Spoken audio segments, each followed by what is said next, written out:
Chapter 11. Mrs. Midas was much upset when Mr. Midas told her that John had Dr. Cranium's disease. He said it was chocolatitis, Mr. Midas explained with a worried frown on his face, but he's calling it Cranium's disease because it was his discovery. Dr. Cranium didn't do it, John said. It's magic. It all started after I ate that chocolate. I'm scared, he added. Mrs. Midas sat down and dabbed her eyes with a lace handkerchief. She was crying. Mr. Midas blew his nose, said he had to attend something, and abruptly left the room. John had been so busy feeling sorry for himself that he had not realized how his mother and father would feel about his chocolate disease. Never mind, Mother, he said, putting his arm around her shoulders. It's all right, really. Nothing was all right, but he couldn't bear to see his mother's tears. He kissed her wet cheek. His eyes were shut as his lips softly touched her, so he didn't see the change right away. Then his lips began to feel sticky. He opened his eyes. His mother had turned into a lifeless chocolate statue. John ran wildly out of the house without thinking where he was going or what he was going to do. All he knew was that somehow he must get help. For the first time in a long while, he forgot about himself altogether. Now he didn't care about anything but bringing his mother back to life.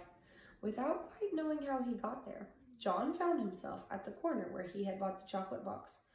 The lot was no longer an untidy rubbish dump.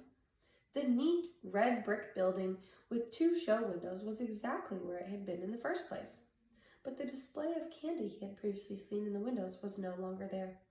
In one window, John saw a chocolate trumpet, a chocolate pencil, and a silver dollar with a piece bitten out of it. In the other window, he saw a cafeteria tray littered with chocolate utensils and the remains of a chocolate lunch. Clearly, this place was the right one. Clearly, the proprietor must know a lot about John's hateful chocolate touch. John rushed into the store. The proprietor was standing behind the counter, carefully polishing something small and round and flat and silver. I was just thinking of you, he said. John had no time to waste on pleasantries. Remember the old coin I found and gave to you and you gave me magic chocolate? He demanded. Without waiting for a reply, he babbled on. I ate it and it made everything that touches my mouth turn to chocolate, and I kissed my mother and now she's chocolate and I've got to change her back. Easy now, murmured the storekeeper. Calm yourself. This was an expression of satisfaction in the old man's eyes. It's all your fault, John declared. If my mother isn't made better again, I'll fight you. My goodness, the storekeeper exclaimed. Whose fault did you say? Yours, John said. If you hadn't taken that money, I wouldn't have... Now, John, the storekeeper interrupted, I must insist on honesty. I'm glad to hear that you're thinking about your mother for a change. Unselfishness is important, but honesty is also important.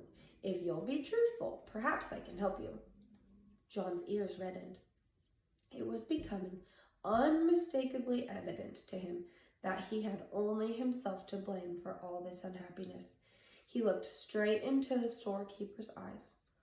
I'll do anything. I'll work for you all my life for nothing if you can turn my mother back. You can turn me to chocolate instead if you want. The storekeeper apparently ignored John's offers. You were right, John, he said, when you guessed that I had something to do with your acquiring the chocolate touch. But you earned the coin that bought the chocolate touch. Only greedy people can even see that kind of money. Dr. Cranium was right up to a point. I suppose that one could say you had chocolatitis, but it wasn't just an outward sign of selfishness.